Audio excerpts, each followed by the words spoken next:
Sophie Johnson, Unicorn Expert. My name is Sophie Johnson and I live the unicorn. Well, not just one actually. I think I have 17 at the moment.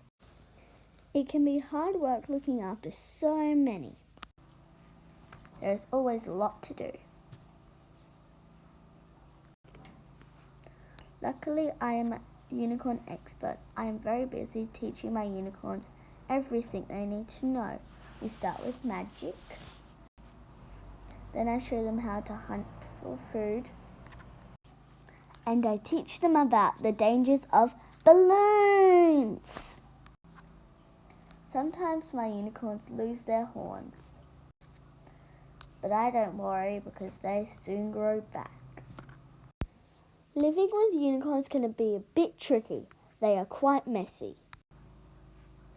I try to explain that magic is more important than mess, but I don't think Mum understands. Unicorns have many enemies, so sometimes I have to protect them. Being a unicorn expert is harder than you'd think. Really, it's a good job I'm here. Some people don't even know what a real unicorn looks like. That's why they need me. Sophie Johnson, Unicorn Expert.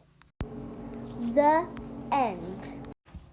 Don't forget to like, comment, subscribe.